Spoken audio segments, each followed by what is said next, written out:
수요 책배 성경 공부 가운데 나오신 우리 성도님들의 주의 이름으로 축복하고 사랑하고 환영합니다. 자, 우리가 요한복음 7장을 나갈 차례입니다. 요한복음 1장부터 한번 쭉 제가 또 설명을 해드리고 7장으로 들어가도록 할게요. 우리가 1장에서 예수 그리스도를 만났지요. 태초에 말씀에 계셨기 때문에 그 말씀에 생명이 있고 또 빛이 있었던 그 빛 대신 예수 그리스도, 또 그 안에 생명이 있음을 우리가 함께 만났습니다. 예수 그리스도를 만난 자들에게는 말씀이 그리고 생명이 그 빛이 임한 사람들이 되겠지요. 그리고 그 말씀이신 예수 그리스도가 육신이 되어 우리 가운데 거하였음에 우리 가운데 그 독생자 예수 그리스도의 영광이 우리 가운데 임하게 되지요. 자, 그 예수 그리스도를 만난 사람들은 어떻게 됩니까? 가나 혼인잔치에서 혼인잔치에 전혀 무가쳤던 물이 같이 있는 그 포도주로 바뀐 것처럼 예수 그리스도를 만나면 가치 없는 것이 가치 있는 것으로 의미 있는 것으로 바뀌지요. 자, 구약은 창조되었지요. 구약에서는 창조였는데 신약에서는 이제 변화를 의미합니다. 자, 구약은 창조와 율법이었지만 신약 시대에 살고 있는 우리에게 주님이 원하시는 것은 변화입니다. 그러니까 뭐예요? 물이 포도주로 변화된 것처럼 우리가 그렇게 변화되는 것, 바로 그것이 무엇이냐면 주님이 나의 주인이 되는 것을 의미합니다. 그것이 변화된 삶이에요. 나의 삶의 전체적인 모든 것이 예수 그리스도가 나의 주되심을 고백하는 변화된 삶, 그것이 바로 물이 포도주로 바뀌는 사건이지요. 그렇게 변화된 자들은 어떻게 될까요? 성전 안에 있는 모든 것들을 깨끗하고 정결하게 됩니다. 왜요? 하나님의 거처로 되어질 때에 자격을 갖춘다는 의미입니다. 하나님의 거처가 되기 위해서 우리가 그 자격을 갖추기 위해 우리 성전이 깨끗하게 되어지는 것, 그것이 바로 자격을 갖추는 것을 의미하지요.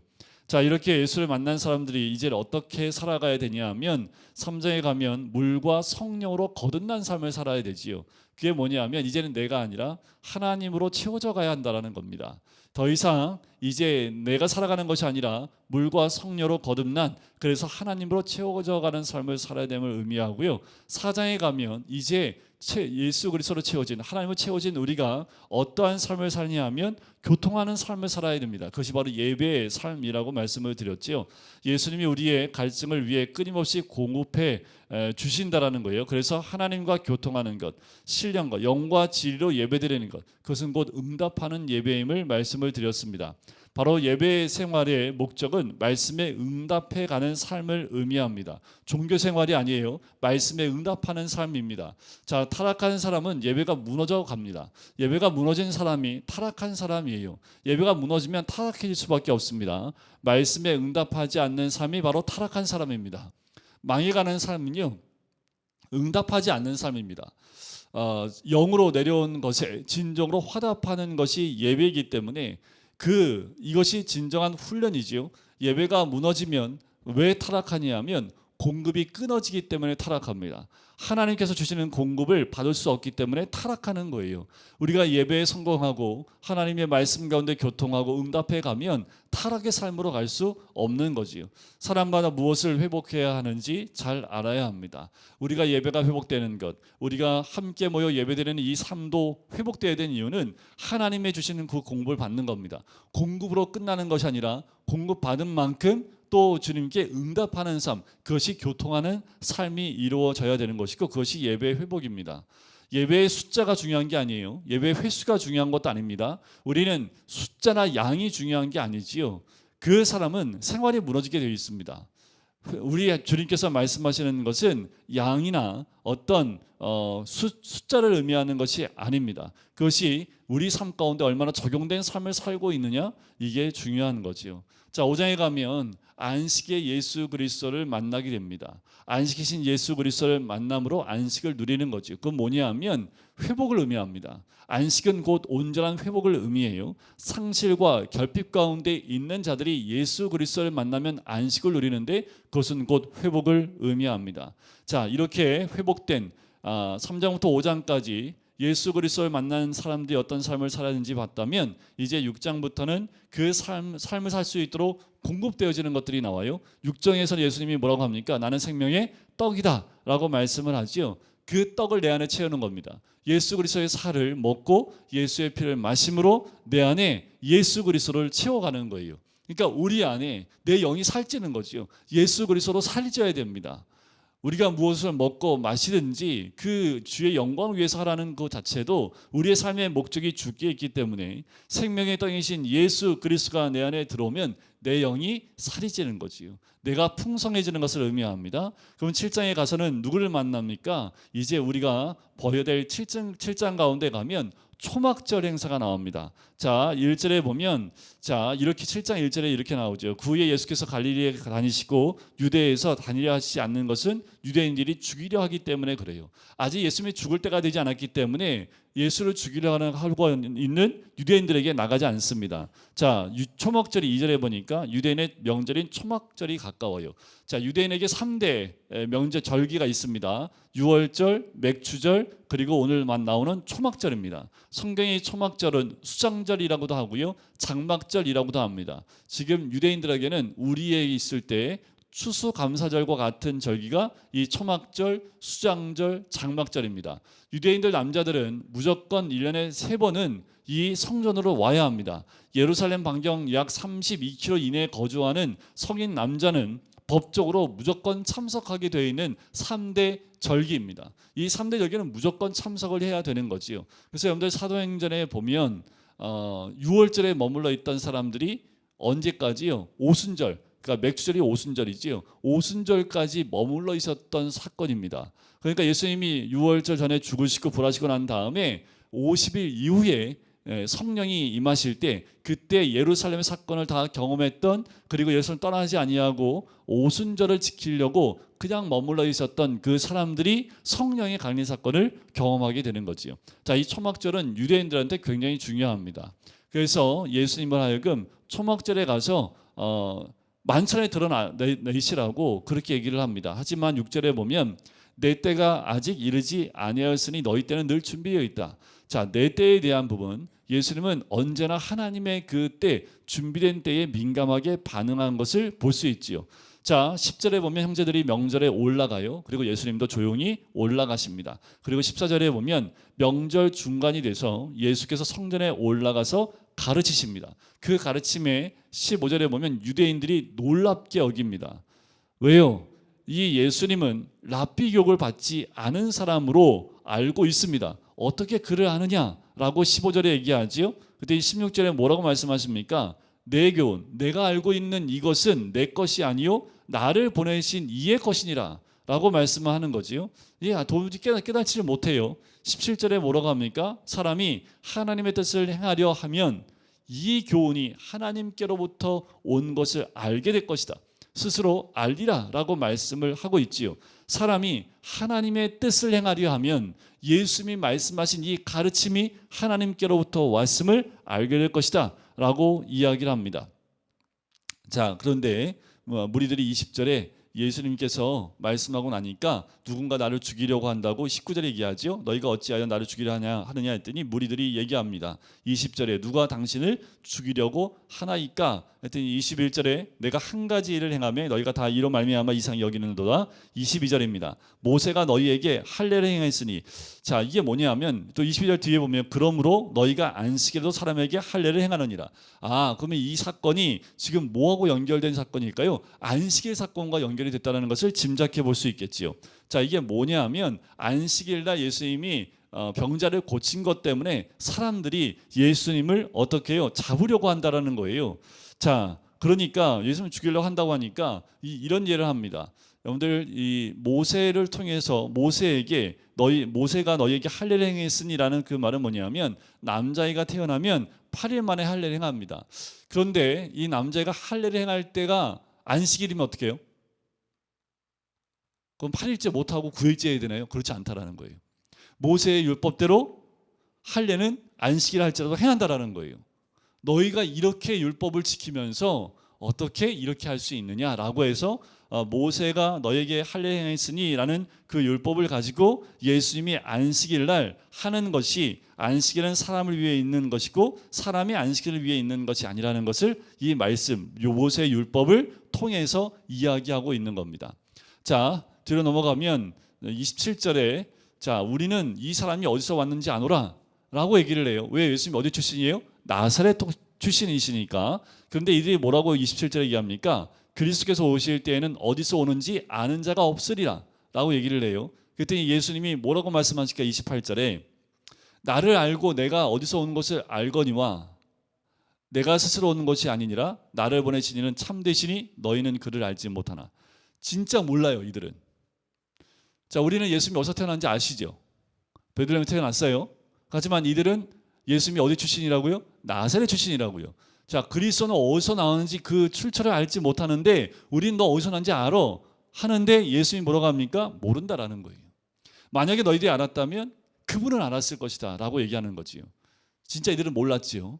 그래서 그 말씀을 합니다. 29절 나는 아노니 이는 내가 그에게서 났고 그가 나를 보내셨습니다. 그러니까 다시 예수님을 잡으려고 합니다. 왜요? 자기가 하나님의 보냄받은 그리스도라고 얘기하고 있기 때문에 또 손을 대어 잡으려고 해요. 하나 손을 대는 자가 없어요. 아직 때가 이르지 않았기 때문에. 33절에 보면 예수님이 이렇게 말씀하십니다. 내가 너희와 함께 조금 더 있다가 나를 보내신 이에게로 돌아가겠노라 라고 얘기를 해요. 근데 유대인들이 얘기해요. 35절에 이 사람이 어디로 가기에 우리가 그를 만나지 못하리요? 헬라인 중에 흩어져 사는 자들에게로 가서 헬라인을 가지실 터인가? 라고 했더니 36절에 나를 찾아도 만나지 못할 터이요 나 있는 곳에 오지 못하리라. 전혀 이 예수님 말씀을 이해를 못하지요. 전혀 예수님이 말씀하시는 것이 지금 이 말씀 자체가 그리스도가 이 땅에 오셔서 다시 그리스도는 하나님으로부터 보냄받은 자일 뿐만 아니라 이 땅에서 십자가에 죽고 다시 하나님께로 갈 것에 대해서 계속 말씀을 하고 있는데 유대인들은 계속 육을 입고 있는 육적 예수 그리스도의 눈이 갇혀 있어서 진정한 하나님의 예수님의 교훈과 가르침을 깨달지 못할 뿐만 아니라 하나님의 뜻이 무엇인지도 알지 못하고 있는 거지요. 자, 37절 그 유명한 말씀이 나옵니다. 명절 끝날 곧 큰 날에 예수께서 서서 외쳐 이르시되 누구든지 목마르거든 내게로 와서 마시라. 자, 초막절 날 큰 날에 무슨 일을 하냐면요, 여인들이 줄을 서서요 밑에 있는 우물물을 떠다가 성전으로 퍼서 올리는 그 행사가 있습니다. 그러니까 물을 퍼 올리는 그 가운데 예수님이 서서 말씀하시는 거예요. 누구든지 목마르거든 내게로 와서 마시라. 이게 뭘 말씀하는 거냐면 초막절은 어떤 날을 얘기합니까? 초막절은요 이스라엘 백성이 애굽에서 가나안으로 들어갔던 광야 시절 가운데 초막을 짓고 살았던 그 날들을 기억하고 그때 하나님이 어떻게 이스라엘을 인도했고 어떻게 역사했는지를 기억해내는 겁니다. 그래서 일주일 동안 이스라엘 백성들은요 옥상이나 넓은 터에 초막을 짓고 자녀들과 함께 들어가 일주일 동안 어떻게 하나님이 애굽에서부터 가나안 땅으로 인도했는지를 가정에서 아버지가 설명하고 가르치는 그 절기입니다. 그러니까 지금 이 물을 퍼오르는 것은 어떤 것을 의미하냐면은 반석에서 물을 내시는 하나님의 그 역사를 이들이 기억해낸다라는 그런 의미가 있습니다. 자, 그 가운데 예수님이 뭐라고 말씀하십니까? 누구든지 목마르거든 내게로 와서 마시라 라고 말씀을 하고 있는 거지요. 자, 그러면 이게 뭐냐? 38절 나를 믿는 자는 성령의 이름과 같이 그 배에서 생수의 강이 흘러나오리라. 예수 그리스도를 믿는 자는 그 배에서 생수의 강이 흘러요. 자, 생수가 흐르는 물이라는 의미인데 이 말은 뭐예요? 지속적 성령 충만을 의미합니다. 성도들 영혼은 성령이 풍성하게 계속적으로 물처럼 흘러내린다는 것을 의미해요. 자, 그래서 39절에 왜냐하면 이는 어떻게 흘러내냐면 그를 믿는 자들이 받을 성령을 가리켜 말씀하신 것이라. 그러니까 예수 그리스도를 믿으면 뭐가 임해요? 성령이 임합니다. 그 성령이 그냥 임해요? 배에서 흘러넘쳐. 어떻게 해요? 생수의 강이 흘러나듯 흘러넘친다라는 거예요. 우리를 통해서 성령이 흘러갑니다. 흘러간다는 것은 나만 적시는 것이 아니라 나를 통해서 내 주위에 있는 모든 자들을 적시는 그 성령의 은혜가 함께 나가야 됨을 의미합니다. 생수의 강이신 예수 그리스도 이웃을 향해 흘러가기 시작한다라는 거예요.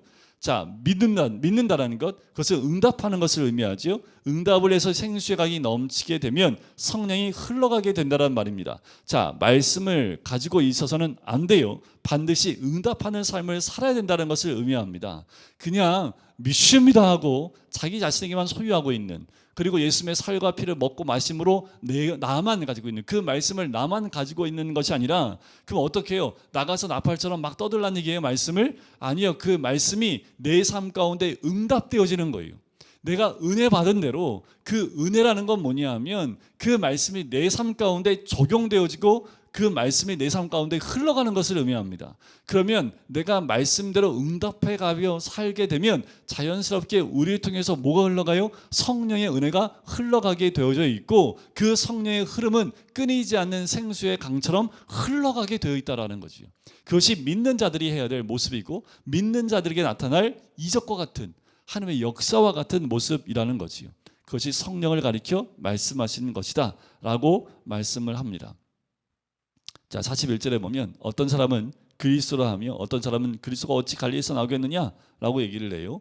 왜 그럴까요? 예수님은 갈릴리에서, 그리스도는 갈릴리에서 나올 수 없기 때문에 42절에 성경에 이르기를 그리스도는 다윗의 씨로 또 다윗이 살던 마을 베들레헴, 이것은 미가서 5장 2절 말씀을 이들이 기억하고 하는 말입니다. 자, 이들은 예수님이 거기서 태어난 것을 알지 못하고 있는 거지요. 자, 8장으로 넘어가 볼게요. 8장은 내용 자체가 뭐냐 하면 예수 그리스도 바로 내가 세상의 빛이다 라고 12절에 말씀하고 있습니다. 그럼 어둡잖아요. 뭐가 어두울까요? 8장 1절부터 나오는 사건을 의미합니다. 자, 보면 서기관과 바리새인들이요, 음행 중에 잡힌 여자를 끌고 옵니다. 보통 음행 중에 잡힌 여자는 즉결처분입니다. 돌에 맞아 죽게 되어져 있어요. 그래서 예수께서 예수께 말합니다. 선생님이요, 이 여자가 간음하다가 현장에 잡혔나이다. 모세 율법에 의하면 여자를 돌로 치라 명하였거니와 선생님은 어떻게 하겠습니까? 자, 이 두 가지 의미입니다. 돌로 치라 하면 사랑의 예수 그리스도, 이거 사랑이라고 말씀하시는데 어긋나는 거지요. 치지 말라 하면 율법을 거스르는 거죠. 이렇게 해도 저렇게 해도 예수님을 올무에 걸릴 수 있는 그 고발할 조건이 됩니다. 그래서 6절에 두 번째 줄에 보면 예수님을 시험하 빌려라. 그러니까 예수님께서 몸을 굽히사 손가락으로 땅에 뭘 쓰십니다. 자, 계속해서 힐난하고 예수님 어떻게 해야 됩니까? 어떻게 하면 자꾸 얘기하니까 7절 두 번째 줄에 뭐라고 얘기합니까? 너희 중에 죄 없는 자가 먼저 돌로 치라라는 거지요. 자, 하나님이 율법을 주신 것은 그 율법을 잣대를 가지고 사람들에게 그 잣대를 들이대라고 말씀하는 게 아닙니다. 그 율법을 나에게 적용하라는 거지요. 그런데 이들은 그 율법을 가지고 뭐예요? 잣대를 가지고, 그 기준을 가지고 칼질하는 것처럼 사람들을 정죄하고 있는 모습을 보면서 예수님이 뭐라고 합니까? 죄 없는 자가 먼저 돌로 치라고 얘기하는 거지요. 그 방향이 자기로 딱 돌이키니까 뭐 어떻게 해요? 사람들이 젊은 사람부터 나이 드신 분들까지 다 떠나갑니다. 누구만 남아요? 여인 한 명만 남습니다. 그때 예수님이 묻지요. 어디 가느냐? 다 갔습니다. 그랬더니 예수님이 뭐라고 합니까? 11절에 나도 너를 정죄하지 아니하노니 가서 다시는 죄를 범하지 말라. 예수님이 그 죄를 지은 여인을 용납하고 그 죄에 대해서 그냥 넘어가는 것이 아니라 다시 죄를 짓지 말 것을 이야기하지요. 예수님은 간음을 용인하는 것이 아니라 여인에게 죄에서 떠나라는 분명한 명령을 하시지요. 예수 그리스도는 여인을 정죄하려던 사람들을 정죄하시지요. 그들도 모두 죄인이기 때문에 죄인이 죄인을 정죄하는 그 모습 가운데 죄 없는 자가 먼저 돌로 치라고 얘기하시죠. 그러면서 나온 말씀이 12절 말씀인 거예요. 나는 세상의 빛이니 나를 따르는 자는 어둠에 다니지 아니하고 생명의 빛을 얻으리라 라는 거지요. 자, 하나님이 제일 첫째 날 창조하신 게 뭐예요? 빛입니다. 나는 세상의 빛입니다. 이 빛이 빛이면 나를 따르는 자는 어둠에 다니지 않겠죠. 왜 빛인데 어둠을 따라가겠습니까? 어둠에 다니지 않겠지요. 아니하고 생명의 빛을 얻게 된다라는 거예요. 예수 그리스도를 믿는 자에게는 그 빛이 있기 때문에 어둠을 따라가지 않습니다. 죄악을 따라가지 않습니다. 그 빛이, 생명의 빛이 그 안에 있기 때문에 어둠이나 죽음을 따라가지 않는다라는 거예요. 정죄하며 아니요, 내 안에 생명이 있기에 무엇을 나눠줘야 돼요? 생명을 나눠주게 되어 있습니다. 우리 그리스도인은 생명을 나눠주는 사람이지 정죄하고 잘못됨을 지적하고 또 그들에게 사망을 선포하는 사람들이 아니라는 거예요. 우리는 생명을 나누는 사람들입니다. 우리는 빛이 아니지요. 세례 요한처럼 나는 빛이 아닙니다. 하지만 우리는 뭐 하는 사람들이에요? 빛을 전하는 사람들이지요. 그럼 어떻게 빛을 전해요? 빛을 어떻게 전합니까? 빛이 내 안에 있으면 되지요. 그럼 어둠 가운데 가면 그 빛은 자연히 빛을 드러나게 돼 있지요. 그것이 예수 그리스도가 세상의 빛으로 이 땅에 오셨을 때 어둠이 이것을 용납하지 않지만 그 빛을 받아들인 자에게는 이 빛이 내 안에서 드러나서 예수 그리스도의 생명이 드러나게 되어지게 된다라는 거지요. 자, 그러면서 뭐라고 말씀하시냐면 뒤에 보시면 21절에 보면 내가 가리니 너희가 나를 찾다가 너희 죄 가운데 죽겠고 내가 가는 곳에는 너희가 오지 못하리라. 그러니까 또 이해를 못해요. 당연히 이해를 못하지요. 예수님이 그리스도인 것을 깨닫지 못하니까 뭐 죽으려고 하나 보다라고 얘기를 해요. 23절 너희는 아래에서 났고 나는 위에서 났으며 너희는 이 세상에 속하였고 나는 이 세상에 속하지 아니하였느니라. 근데 우리는 어디에 속했습니까? 우리는 어디에 속한 사람들이에요? 우리는 3장을 넘어왔으니까 위로부터 난 사람, 거듭난 사람들이잖아요. 그러니까 세상에 속한 사람들 아니지요? 자, 너희는 아래에서 났고 난 위에서 났으며, 우리 위에서 거듭난 것은 위에서 났다고 말씀드렸지요. 그러니까 위로 난 사람들, 거듭난 사람들에게는 이 세상에 속하지 않은 사람들이지요. 자, 그래서 그들이 25절에 내가 누구냐라고 질문을 해요. 자, 핵심 주제이기도 합니다. 예수 그리스도의 증거함이 요한복음의 중심 기록 목적이기 때문에 이들이 물어요. 내가 누구냐라고 이야기를 합니다. 예수님이 말씀하지만 이들이 깨닫지 못해요. 하지만 이 말씀을 들은 자들이 많은 사람이 믿게 됩니다. 자, 어떤 말씀하셨는지 볼까요? 자, 28절에 보면 너희가 인자를 둔 후에 내가 그인 줄을 알고 또 내가 스스로 아무것도 하지 아니하고 오직 아버지께서 가르치신 대로 이런 것을 말하는 줄로 알리라. 나를 보내신 이가 나와 함께 하시도다. 나는 항상 그가 기뻐하시는 일 행함으로 나를 혼자 두지 아니하셨느니라. 많은 사람이 듣고 믿더라라는 그 말은 뭐냐면 이들 가운데 택한 자들은 이 말씀을 듣고 믿음으로 받아들였다는 얘기입니다. 아무리 똑같은 말씀을 들어도 받지 못하는 사람이 있지요. 자, 그러면서 31절에 그러므로 예수께서 자기를 믿는 유대인들에게 그래요. 이 유대인들 가운데 이 메시지를 듣고 믿는 사람이 있는 거지요. 그 믿는 유대인들에게 말씀하십니다. 너희가 내 말에 거하면 참으로 내 제자가 되고, 참 제자가 될 수 있는 방법은 뭐예요? 내 말에 거하면입니다. 자, 믿는다는 건 뭐예요? 거한다라는 의미예요. 말씀이 내 안에 거한다는 것을 의미합니다. 자, 믿는다라는 것은 주의 말씀 안에 거하는 것을 의미하고, 그리고 말씀이 우리 가운데 거하는 것을 의미해요. 그것이 참으로 내 제자가 된 거지요. 그래야 42절에 뭐래요? 진리를 알지니 진리가 너희를 자유롭게 하리라 라고 말씀하는 거지. 이게 뭐냐면 이제 우리의 기준은 진리 가운데 있어야 된다는 겁니다. 이제 우리의 기준점은 진리이신 예수 그리스도께 있어야 됩니다. 자, 무엇이 기준점이에요? 바로 여기 나와 있는 말씀이라는 거예요. 내 말이 거하면이라는 것처럼 모든 기준점이 말씀이지요. 그 말씀이라는 것 곧 무엇을 의미합니까? 그것은 바로 하나님, 바로 예수 그리스도의 가치관 가운데, 믿음의 가치관 가운데 있는 것을 의미합니다. 우리의 기준은 말씀이어야 돼요. 내 생각이 아니라 말씀이어야 됩니다. 우리의 삶에도 내 생각으로 옳고 그름을 이야기해서는 안 된다라는 거예요. 근데 우리가 주로 하는 잘못된 모습은 뭐예요? 다 내 생각에 옳고 그른 대로 가요. 그건 사사기에 머물러 있는 사람입니다. 내 생각에 옳은 대로 행하는 것과 마찬가지지요. 진리 안에서는 자유가 있습니다. 하지만 우리는 방종하고 있을 때가 있지요. 진리는 진정한 자유를 살게 하십니다. 우리가 방종하면 다시 억압으로 들어가요. 진리 안에 있으면 진정한 자유를 만끽할 수 있습니다. 말씀이 지식으로만 있으면 자유를 누릴 수 없어요. 그것은 우리를 억압하는 것 가운데 있습니다. 말씀이 지식 가운데 있으면 안 되고 안으로 들어가면 돼요. 그러면 자유함을 얻습니다. 그래서 제가 이거 할 때마다 늘 반복해서 설명드린 게 뭐냐면, 여러분들 물속에서 자유롭습니까? 우리 자유롭지 못하잖아요. 저는 100% 자유롭지 못합니다. 근데 박태환 같은 선수 같은 경우는 물속에 들어가면 아주 자유롭지요. 그 누구보다 자유롭게 정말 헤엄치는 모습을 봐요. 바다에서 헤엄하는 모습도 마찬가지입니다. 어떻게 하면 됩니까? 바다 안으로, 물 안으로 쑥 들어가면 그 몸이 자유함을 얻는 것과 마찬가지지요.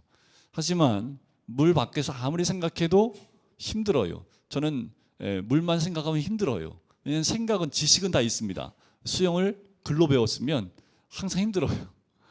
수영은 몸으로 배워야 되는데 책을 사다가 연구하고 음파하면 돼. 파음하면 죽어. 그래서 음파하면 살 수 있어. 하면서 손짓은 어떻게 해야 되고 숨 쉴 때는 45도 각도 목을 탁 꺾어서 하면 돼. 머리로는 다 알겠어요. 근데 물속에 들어가면 돼야 안 돼요? 그러니까 자유롭지 못하지요. 근데 물속에 들어가서 수영을 온전히 배우면 자유롭게 느낄 수 있는 거하고, 제가 얘가 100% 여기 맞지 않겠지만 우리가 좀 깨달을 수 있는 예라면 그거와 마찬가지지요. 말씀이 지식이 되어 머리 가운데 있으면 이건 내가 힘들어요. 하지만 그 진리의 말씀 가운데 들어가 살면 자유를 얻습니다. 또 이런 예도 들 수 있죠. 뭐가 중요하냐면, 여러분들 한국에서 사는데 힘드세요? 난 내 마음대로 막 차게 건너가고 싶은데 차게 건너갈 때 빨간불이 못 지나가게 해서 너무 힘들어. 너무 자유를 억압하는 것 같아.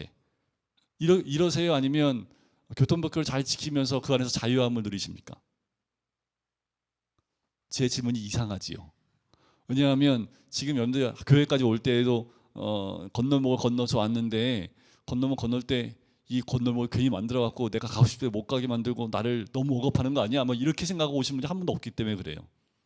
오히려 그렇게 건널목 건너올 때 질서를 지키며 건너오는 그 모습이 뭐예요? 오히려 나로 하여금 그 안에 자유함을 누리게 하지요. 나를 보호하는 거잖아요. 마찬가지입니다. 말씀 안에 거하면 내가 억압되는 것 같이 세상 사람들이 볼지 모르지만 그 안에 진정한 자유가 있는 거지요. 그 말씀 안에, 예수 그리스도 안에 진정한 자유가 있지요. 하지만 세상 사람들이 봤을 때는 우리가 뭐예요? 저 사람들은 주일마다 모여갖고 뭘 저렇게 가서 자유를 누리고 막 밖에 나가서 1박 2일로 놀러 다니고 얼마나 좋은데, 저 사람들은 교회에 맨날 묶여가지고 저 건물 안에서 뭐가 좋다고 저렇게 노래 부르고 1시간 동안 꾸벅꾸벅 졸면서 말씀 듣고 있냐 라고 얘기를 하지만, 그 모습 그 자체가 우리한테는 자유라는 거지요. 무슨 말씀인지 이해가 가세요? 진리 안에 있으면 자유롭지만 진리 밖에 있으면 이게 자유롭지 않은 겁니다. 그러니까 진리를 알아야겠지요. 늘 한국 땅에 누군가 왔을 때, 외국 사람들이 왔을 때 한국에 있는 이게 가치관이나 시민의식을 모르면 힘들어요. 하지만 한국 사람들처럼 같이 생각하고 한국 사람들이 지키고 있는 법규를 지켜나가면 자유롭지요. 그러니까 우리가 말씀을 배우는 이유가 여기 있는 거예요. 말씀을 많이 알고 더 알고 그 말씀을 적용하고 말씀대로 살고 있으면 진리의 말씀이 들어올 때마다 자유함을 누리는 겁니다. 아는 만큼 자유함을 누려요. 여러분들, 우리 한국 땅에 외국 사람들이 와서 한국에 있는 법규나 많은 것들을 알면 알수록 더 자유함을 누릴 수 있는 것과 마찬가지입니다. 자, 그랬더니 우리가 뭘 죄인도 아니고 우리 감옥에 간 적도 없는데 우린 자유로운데, 근데 뭐가 자유롭다는 얘기야? 또 이해를 못하지요. 자, 33절에 보면 아브라함 자손이라 얘기하면서 남의 종이 된 적이 없는데 어찌 우리가 자유롭게 되리라고 하느냐? 그때 예수님이 뭐라고 해요? 죄를 범하는 자마다 죄의 종이라 라고 말씀을 하지요. 자, 39절에 우리 아버지는 아브라함이라 하니 예수께서 이르시되 너희가 아브라함의 자손이면 아브라함이 행한 일들을 할 것이거늘. 그러니까 아브라함 자손이면 아브라함을 따라 행해야 되는데 그렇지도 못하다는 것을 콕 집어서 말씀하지요. 41절 너희는 너희 아비가 행한 일들을 하는도다. 그건 이들의 아비가 누구라는 얘기예요? 44절에 나오지요. 너희는 너희 아비 마귀에서 났으니. 죄를 범하기 때문에, 죄의 종이기 때문에, 그렇기 때문에 너희 아비는 마귀라는 것이요. 아비는 욕심대로 너희도 행하고자 하느니라. 자, 너희도 욕심대로 살듯이 아비의 욕심대로 너희도 행하고자 하는 거예요. 그는 처음부터 살인자요 진리가 그 속에 없으므로 진리에 서지 못하고. 그러니까 진리의 기준이 없는 게 사단입니다. 마귀입니다. 세상은요 이와 똑같이 가지요. 말씀의 진리 가운데, 진리의 기준 가운데 있기를 원치 않습니다. 늘 거짓을 말할 때마다 제 것으로 말하나니. 그러니까 거짓말만 얘기해요. 자기가 원하는 대로 얘기하기 때문에 하나님 말씀에 벗어난 거짓말만 얘기합니다. 그러니까 거짓말쟁이지요. 거짓의 아비라는 겁니다. 45절 내가 진리를 말함으로 너희가 나를 믿지 아니하는도다. 자, 진리를 말하니까 믿을 수가 없죠. 왜요? 이들의 아비가 누구예요? 마귀니까, 죄의 종이니까, 죄를 짓고 살고 있으니 그 진리의 말씀을 들을 귀가 없는 거죠. 그러니까 여러분들, 진리를 듣는 자리를 사모해야 될 이유가 여기 있는 거예요. 진리를 사모해서 진리를 내 안에 채우지 아니하면 우리도 어느 순간에 세상의 가치관대로 살아가다 보면 마귀가 원하는 그 가치관대로 나가다 보면 진리가 헷갈리기 시작합니다. 진리가 헷갈린다는 거 뭐예요? 믿지 못하겠다라는 거예요. 항상 마귀는 우리를 이렇게 흔들어댑니다. 왜 하와가 넘어졌을까요? 진리를 몰랐을까요? 아니요. 그에게 더 큰 그 진리보다 자기의 욕심을 채우고자 하는 마음이 더 높다 보니까 진리의 말씀이 흔들리기 시작합니다. 한 번 흔들리니까 마구 흔들리지요. 그러니까 어떻게 해요? 죄를 짓는 자리에 가는 겁니다. 자, 47절. 하나님께 속한 자는 하나님 말씀을 듣나니 너희가 듣지 아니함은 하나님께 속하지 아니하였습니다. 자, 하나님께 속한 자는 뭘 들어요? 말씀을 들어요. 듣지 않는 것은요, 하나님께 속하지 않았기 때문이에요. 말씀을 듣는 자리에 나왔는데 들리지 않아요? 하나님께 속하지 않았기 때문입니다. 하나님 말씀을 사모하는 자는 하나님께 속한 자이기 때문에 말씀을 사모할 수밖에 없다라는 거예요. 51절. 진실로 진실로 너희에게 이르노니 사람이 내 말을 지키면 영원히 죽음을 보지 아니하리라. 그러니까 말씀을 지켜 행하면 이라는 거지요. 그런데 우리가 하나님 뜻대로 행하면 천국 백성이 되는 것과 마찬가지입니다. 그 말씀 진리 안에 거하면 이거 지키는데 얼마나 힘들어요 목사님. 이거 어떻게 다 지키고 살아요. 아니 진리 가운데 들어가면 돼요. 여러분들 좀 전에 말씀드렸잖아요. 교통법규 이렇게 지키고 오는 게 너무 힘들어갖고 못 살겠어요 한국에? 아니지요. 당연히 그냥 뭐 문 열리면 타고 근데 문 안 열리는데 억지로 열어서 비행기에서 막 이상한 짓 하는 사람처럼 그냥 가만히 있으면 그냥 이렇게 착륙하고 내리면 되는 걸 지가 내리고 싶을 때 내리고 싶다고 문 열어 어떻게 됐습니까? 다른 사람도 위험에 빠뜨리게 했지요. 그건 자유함을 누리는 게 아니지요. 그거는 방종입니다. 이런 방종 가운데 있으면 나만 위험한 게 아니라 우리 가족도 위험하고 공동체도 위험해지는 거예요. 자, 우리가 진리 가운데에서 온전히 지켜 따르면 안전한 겁니다. 마찬가지예요. 말씀을 따라 살면 영원한 그 죽음, 영원히 죽음을 맛보지 않는 그 은혜를 누리게 되는 거지요. 52절에 유대인들이 뭐라고 합니까? 네가 귀신 들린 줄을 아노라. 아브라함과 선지자들도 죽었거늘 내 말은 사람이 내 말을 지키면 영원히 죽음을 맛보지 못하리라 하니. 그러니까 당연히 이해할 수 없죠. 지금 예수님의 말씀은 우리는 지금 이 말씀을 받아서 이 말씀을 해석하고 이 말씀이 무슨 의미인지를 우리가 고민하지만 직접 이 말을 들은 유대인들에게는 이게 무슨 말이니? 안 죽는다는 게 무슨 말이냐는 거지요. 53절 너는 이미 죽은 우리 조상 아브라함보다 크냐? 또 선지자들도 죽었거늘 너는 너를 누구라 하느냐? 이 말 때문에 이 말에 응답했다가 이 사람들이 예수님을 죽이려고 합니다. 자, 56절 너희 조상 아브라함은 나의 때 볼 것을 즐거워하다가 보고 기뻐하느니. 뭐예요 그러면? 예수님이 어디 있었다는 거예요? 아브라함이 있을 때 있었다라는 거지요. 그러니까 묻지요. 너 50도 안 됐는데 아브라함 봤냐? 그랬더니 진실로 진실로 너희에게 이르노니 아브라함이 나기 전부터 내가 있느니라. 그러니까 이건 뭐예요? 이해가 되세요 이게? 우리 이해가 되죠. 왜요? 예수님은 하나님이시잖아요. 그러니까 하나님이신데 뭘 아브라함이 있을 때 태초부터 계셨던 분인데 당연히 지금 예수님이 이 말씀하실 때는 어떤 것을 깔고 말씀하시는 거예요. 육을 입고 있는 예수님이라는 얘기예요? 아니면 하나님의 아들로서 지금 말씀하고 있습니까? 그러니까 지금 이 유대인들은 전혀 이해할 수 없는 거죠. 육을 갖고 있는 예수님이 눈앞에 있는데 이 말씀을 하시니까. 그러니까 예수님을 돌로 쳐서 죽이려고 합니다. 자, 9장으로 넘어가 볼게요. 9장은 이제 날 때부터 맹인된 사람을 보시고 그를 치유하는 사건이 나옵니다. 자, 9장도 안식일 날 이 일이 벌어집니다. 그런데 9장은 안식일 논쟁이 없어요. 5장에서는 베데스다 연못가에 있는 그 자를 고쳤을 때 안식일 논쟁이 이어졌는데 9장은 안식일 논쟁이 없습니다. 자, 9장의 핵심은요. 9장의 사건은 8장 12절의 주석이라고 보시면 됩니다. 8장 12절에 뭐예요? 나는 세상의 빛이니 나를 따르는 자는 어둠에 다니지 아니하냐고 생명의 빛을 얻으리라. 이 말씀의 주석과 같은 역할을 하는 것이 이 9장의 내용입니다. 하나의 스토리를 통해서 8장 12절의 의미가 이것이다라고 펼쳐 보여주고 있는 것이 9장의 내용입니다. 9장의 논쟁의 핵심은요. 예수님이 누구신가에 포인트가 있다고 보시면 돼요. 자, 날 때부터 맹인이 있어요. 제자들이 묻습니다. 맹인으로 난 것이 누구의 죄입니까? 자기입니까? 그 부모의 죄입니까? 그러니까 모든 질병의 원인은 다 뭐라고 보는 거예요? 죄. 근데 이 사람은 살다가 눈을 못 본 게 아니라 태어날 때부터 못 봤으니 이 죄는 누구 죄 때문입니까? 라고 이들의 가치관은 뭐예요? 이렇게 연결이 되어 있는 거지요.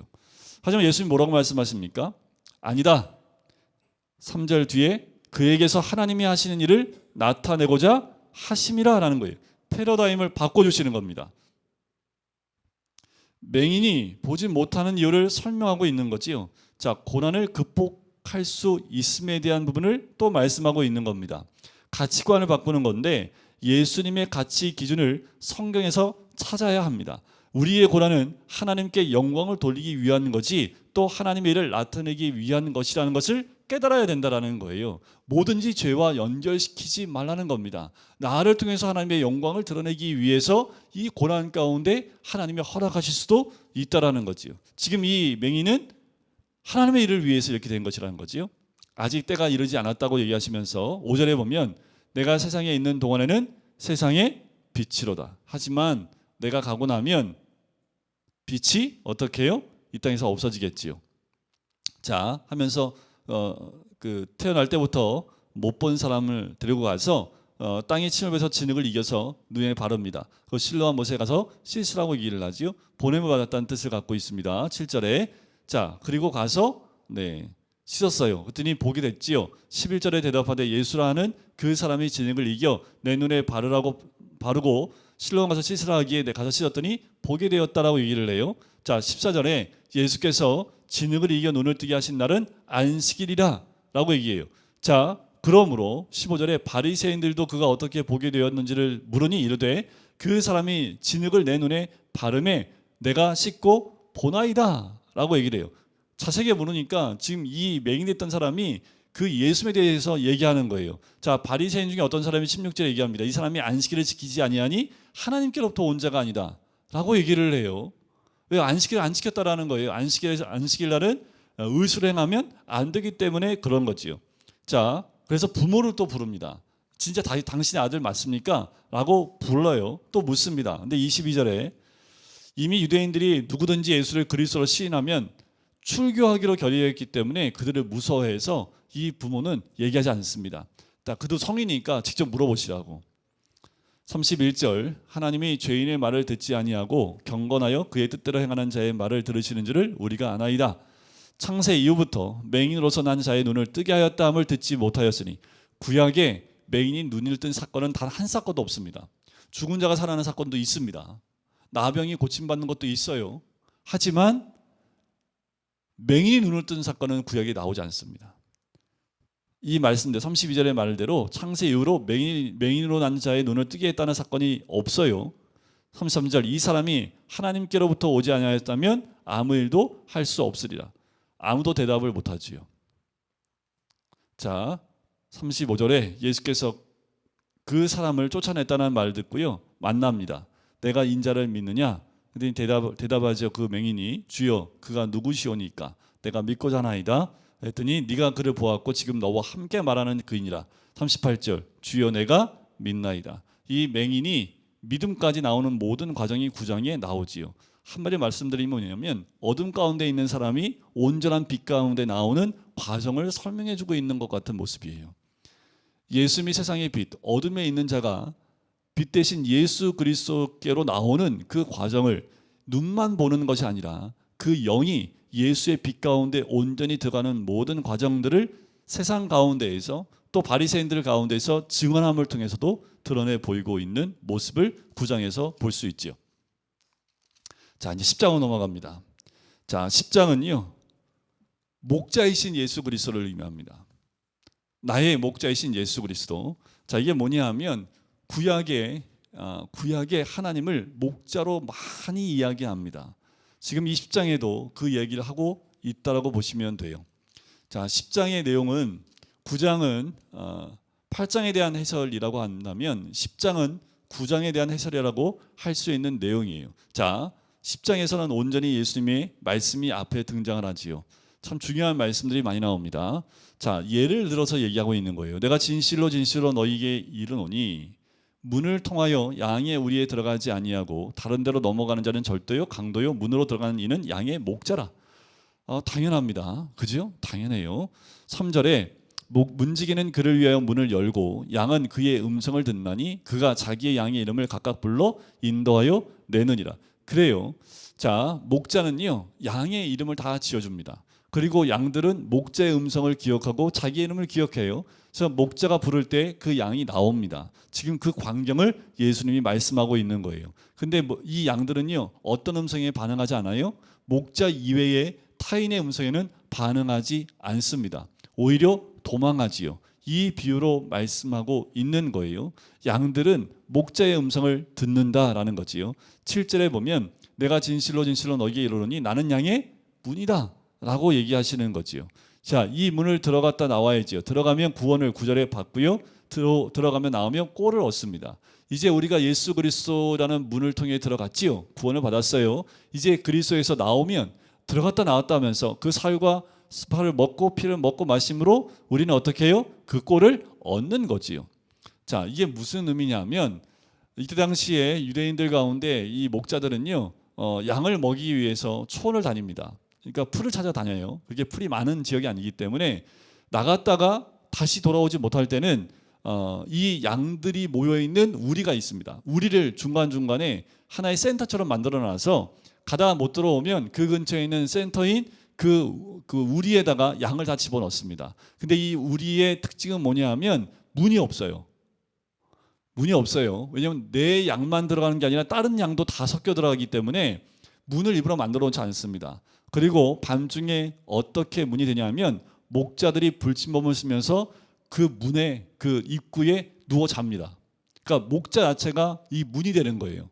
그래서 이 문으로 누군가 들어갈 때 방어할 수 있고 또 어떤 짐승도 이 목자를 통과하지 못하도록 막아주는 역할을 하는 것이 이 문의 역할을 했던 거지요. 그러니까 이 문을 통과해 들어가지 않으면 다 도둑놈 아니면 짐승들이라는 거지요. 그러니까 지금 예수님이 뭐라는 거예요? 이 양의 문이라는 거지요. 자, 10절에 보면 도둑이 오는 것은 도둑질하고 죽이고 멸망시키려는 것뿐이요 내가 온 것은 양으로 생명을 얻게 하고 더 풍성히 얻게 하려는 것이니라. 자, 생명을 그냥 주실 뿐만 아니라 더 풍성히 얻게 하는 그것이 바로 예수 그리스도가 온 목적이라고 말씀하시지요. 11절입니다. 나는 선한 목자다라는 거지요. 나는 선한 목자라. 선한 목자는 양들을 위하여 목숨을 버리거니와 삭구는 목자가 아니요 양도 제 양이 아니라 이리가 오는 것을 보면 양을 버리고 달아나나니 이리가 양을 물어 가고 또 해치느니라. 이게 뭐냐면 거짓 선지자를 의미하는 거겠지요. 거짓 선지자가 자기가 선지자이며 하나님 보내신 자로 와서 이 양들을 헷갈리게 하는 거지요. 그런데 이 사꾼들은 어떤 특징이 있어요? 위험이 닥치면 양을 버리고 도망간다라는 거죠. 자기가 살기 위해서. 이건 사꾼입니다. 그러면 하나님 보내신 자인지 아닌지는 뭘로 알 수 있어요? 이것으로 알 수 있다라는 거지요. 그런데 선한 목자는요, 양들을 위해서 목숨을 버린다라는 거지요. 바로 예수 그리스도는 우리의 목자가 되시기 때문에 우리를 위해서 자신의 생명을, 자신의 목숨을 버렸다라는 것을 의미합니다. 15절에 뭐라고 나옵니까? 나는 양을 위하여 목숨을 버리노라 라고 얘기하지요. 십자가의 죽음을 이야기하고 계시는 거지요. 하면서 18절 끝에 나는 버릴 권세도 있고 다시 얻을 권세도 있으니 이 계명은 내 아버지께 받았노라. 그 말은 뭐예요? 부활의 주님을 다시 한번 여기서 말씀해주고 있는 것을 보게 됩니다. 바로 주님은 우리의 목자가 되셔서요, 우리를 구원하실 뿐만 아니라 들어가고 나가면 꼴을 주십니다. 그리스도는 우리에게 풍요로운 꼴이 되어서 우리가 날마다 꼴을 얻어서 지탱할 수 있도록 해주시는 분이 예수 그리스도라는 거예요. 자, 22절에 보면 수전절이 나옵니다. 성경에서 유일하게 여기에만 나와요. 수전절. 수전절을 기점으로 해서요, 이제 더 이상 종교 지도자들과 더 이상 말씀하지 않습니다. 자, 유대인들은 은총의 때를 알지 못하기 때문에 그래요. 자, 이 수전절에 사람들이 모이지요. 25절에 내가 너희에게 말하였으되 믿지 아니하는도다. 내가 내 아버지의 이름으로 행하는 일들이 나를 증거하는 것이거늘. 자, 아버지의 이름으로 행하는 일들이 나를 증거하고 있지 않느냐라고 얘기하는 거예요. 27절 내 양은 내 음성을 들으며 나는 그들을 알며 그들은 나를 따르느니라. 지금도 마찬가지입니다. 28절 내가 그들에게 영생을 주노니 영원히 멸망하지 아니할 것이요 또 그들을 내 손에서 빼앗을 자가 없느니라 하면서 30절 나와 아버지는 하나이니라. 계속해서 예수님이 하나님의 아들이심을 드러내지요. 근데 다시 한번 유대인들이 다시 돌을 들어 치려고 합니다. 8장 맨 마지막 절에 예수님을 돌로 치려 했던 것처럼 다시 돌을 들어 치려 한다라는 거지요. 그러니까 왜 돌로 치려 하느냐 했더니 선한 일로 말미암는 것이 아니라 너를 돌로 치려는 것은 신성 모독으로 인함이니 네가 사람이 되어 자칭 하나님이라 함이니라. 그러니까 돌로 치려 한다라고 얘기하고 있는 거지요. 38절에 보면 내가 행하거든 나를 믿지 아니할지라도 그 일은 믿으라. 그러면 너희가 아버지께서 내 안에 계시고 내가 아버지 안에 있음을 깨달아 알리라. 이 사건은 앞에 나면서부터 보지 못했던 그 맹인을 고치는 사건과 연결되어져 오는 것을 볼 수 있겠지요. 그러니까 예수님이 계속해서 하나님의 아들이심을 계속 말씀합니다. 여러 가지 방법으로 말씀하고 있지만 여전히 이들 가운데 이 자신들이 알고 있는 지식 가운데 딱 갇혀 있어서 예수님을 볼 수 없는 거지요. 자, 이제 11장으로 넘어가면 이제 12장이 입성장이기 때문에 입성하기 직전에 이제 이 11장을 통해서 부활의 참 소망이 무엇인지를 사건을 통해서 보여주십니다. 자, 오늘은 11장까지만 할 텐데요. 자, 1절에 보니까 마리아와 마르다가 나오지요. 자, 그들이 있는 베다니에 사는 나사로라는 사람이 있습니다. 마리아는 향유를 주께 붓고 머리털로 주의 발을 닦던 자. 12장에 나옵니다. 자, 병든 나사로는 그의 오라버니예요. 그래서 누이들이 예수께 사람을 보냅니다. 사랑하신 자가 병들었나이다 라고 얘기를 해요. 그랬더니 4절에 뭐라고 합니까? 이 병은 죽을 병이 아니라 하나님의 영광을 위하며 하나님의 아들이 이로 말미암아 영광을 받게 하려 함이라. 그러면 어떻게 해야 됩니까? 죽을 병이 아니잖아요. 그럼 가서 살려야 되지요. 그런데 6절에 보니까 얼마를 더 유해요? 이틀을 더 유하십니다. 자, 하나님의 영광을 위해서 이 사람은 죽을 병이 아니니까 걱정하지 마. 또 이 일로 하나님 영광 받으실 거예요. 하나님의 아들이 영광 받으실 거예요. 라고 얘기를 해요. 그리고 원래 너무나 이 세 남매를 사랑하시더니 라고 했는데 바로 안 가고 어떻게 해요? 6절 끝에 이틀을 더 유하십니다.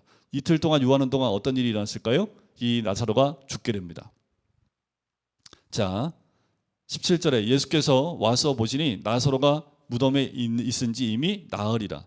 자, 나흘이라는 말은 4일이 지났다는 얘기죠. 유대인들은요, 죽고 난 다음에 3일이 지나면 완전히 죽었다라고 선포를 합니다. 3일 전에 살아날 경우에는 혹시 몸에 머물러 그 영혼이 떠나지 않고 머물러 있을 수 있다라는 유대인의 신앙이 있습니다. 그러니까 3일이 딱 지나면 3일이 지났다는 것은 이미 죽었다는 것을 이미 끝났다라는 것. 그래서 예수님의 부활이 3일 후에 있었던 것도 의미가 있는 거지요.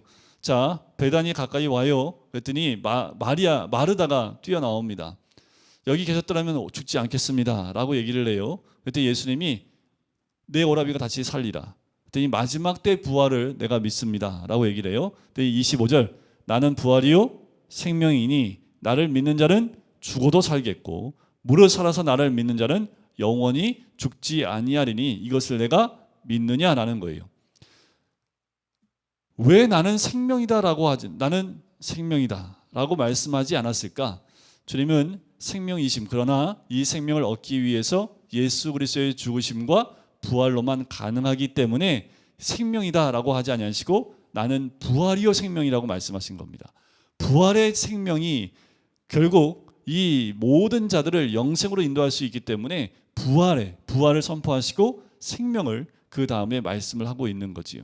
그랬더니 마르다가 얘기하지요. 네, 믿나이다 라고 이야기하지만 온전한 믿음 가운데는 가지 못합니다. 자, 그리고 마리아가 똑같이 나와서 또 마르다와 같이 얘기를 해요. 그 모습을 보고 예수님이 우십니다. 그리고 예수님이 그냥 마리아한테는 딴 얘기하지 않습니다. 뭐라고 합니까? 34절에 어디에 뒀느냐 라고 하시고 35절에 눈물을 흘리시죠. 자, 그 중에 어떤 일이 많아되 맹인의 눈을 뜨게 한 이 사람이 죽지 않게 할 수 없더냐 라고 얘기를 해요. 예수께서 39절에 돌을 옮겨 놓으라고 얘기합니다. 그랬더니 죽은 자의 누이 마르다가 이르되 주여 죽은 자가 나흘이 되었음에 벌써 냄새가 나나이다 라고 얘기하지요. 온전한 믿음이 아니라는 것을 알 수 있어요. 여기서 내 말이 내가 믿으면 하나님의 영광을 보리라 하지 아니하였느냐 하시니까 돌을 옮겨 놓습니다. 그리고 눈을 들어 보고 기도하시지요. 이렇게 얘기하신 이유는 뭐냐면 그 가운데 있는 사람들 나를 42절에 보면 항상 내 말을 들으시는 줄 내가 알았나이다. 그러나 이 말씀하옵는 것은 둘러선 무리를 위함이니 곧 아버지께서 나를 보내신 것을 그들로 믿게 하려 함이니라. 이렇게 기도하고 선포하는 것은 바로 둘러선 이 무리를 위함이라고 이야기하시지요. 큰 소리로 나사로야 나오라 라고 부르니 수족이 배로 동인채로 그렇게 나오는 이 나사로의 모습을 보게 됩니다.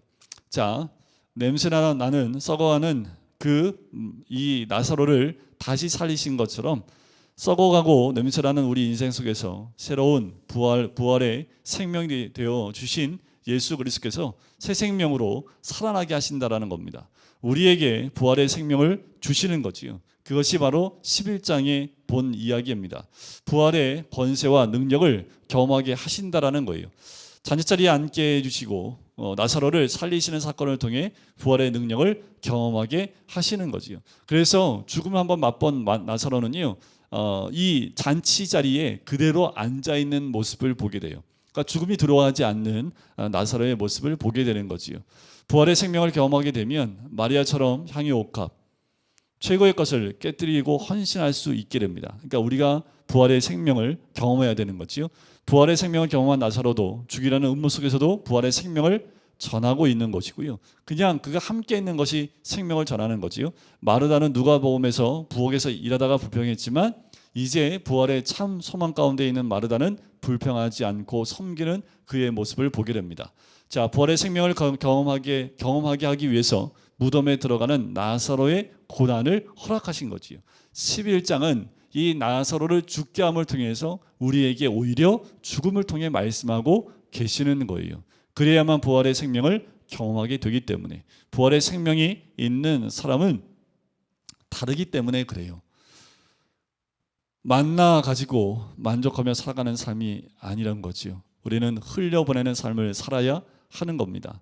만나 수준에 머무르면 안 된다라는 거지요. 이제 우리 안에 그 생명이 채워지면 그 생명을 흘려보내는 그 수준이 우리의 수준이 되어야 된다라는 겁니다.